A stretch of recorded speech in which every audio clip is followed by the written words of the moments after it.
7 lakh nationality के pending cases हैं इस वक्त IRN के अंदर।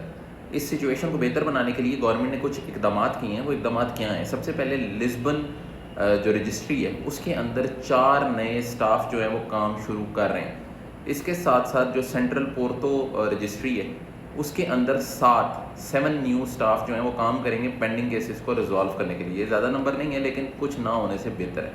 इसके साथ साथ कुछ और अपडेट की गई है। जो सेंट्रल पोर्टो की रजिस्ट्री थी वो आप फेस टू फेस सर्विस जो आप बाय हैंड जाके वहाँ पे जमा कराते थे उसको कुछ टाइम के लिए टेम्परेरी क्लोज कर रही है, ताकि वो जो पुराने पेंडिंग केसेस हैं उनके ऊपर ज़्यादा देर काम कर सकें। इसके साथ साथ मज़ीद भी कुछ एडिशंस किए गए हैं जिसमें टाइम बढ़ाया गया है सुबह 9 बजे से लेके शाम 4 बजे तक जो बालकाओं हैं नेशनैलिटी जमा करने की 18 पूरे पुर्तगाल के अंदर।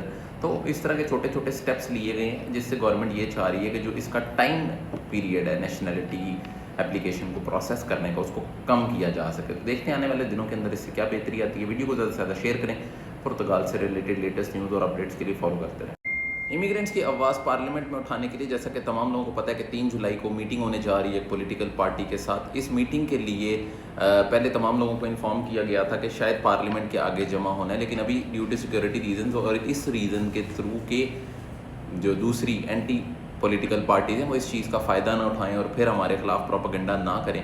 तो अभी फॉर द टाइम बीइंग कुछ लोगों को ही इनविटेशन दिया गया है कि वो आकर अपने वैलिड पॉइंट्स और कंसर्न्स, जिसके अंदर फैमिली रीयूनियन का मसला, कार्ड रिन्यूअल का मसला जो कि काफ़ी हद तक रिजॉल्व होने जा रहा है, इसके साथ साथ कंट्री आउट, SIS का प्रॉब्लम, नेशनैलिटी लॉ का प्रॉब्लम, रेसिज्म का प्रॉब्लम, तो इन तमाम पॉइंट्स को उनके आगे रखने के लिए सिर्फ कुछ बंदे वहाँ पे जमा होंगे और जैसे ये मीटिंग होगी आप तमाम लोगों को हम इसकी अपडेट्स भी देंगे। जैसा कि मैंने पहले भी बताया, ये एक स्टेप नहीं है और यहाँ पर हमें एक स्टेप के बाद मज़ीद स्टेप्स लेने पड़ेंगे। इसके बाद हम मज़ीद पॉलिटिकल पार्टी से रब्ता करने भी जा रहे हैं।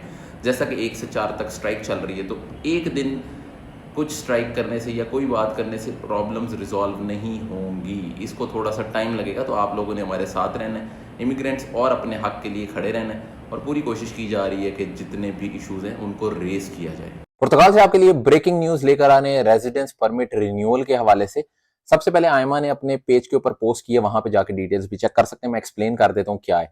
आयमा ने ये बताया है कि अगर आपका रेजिडेंस परमिट 30 जून 2025 से पहले एक्सपायर हुआ है तो उसका तरीकाकार क्या होगा। आप 2 तरीकाकार उन्होंने बताए, एक 30 जून से पहले वाले और एक 30 जून के बाद आने वाले दिनों के अंदर जिनका एक्सपायर होगा। सबसे पहले 30 जून से पहले अगर आपका रेजिडेंस परमिट एक्सपायर हुआ है तो आने वाले दिनों के अंदर लाइन वाइज बारी बारी फरवरी 2020 से लेके अब तक जितने रेजिडेंस परमिट एक्सपायर हुए उनको एक ईमेल आना शुरू होगी।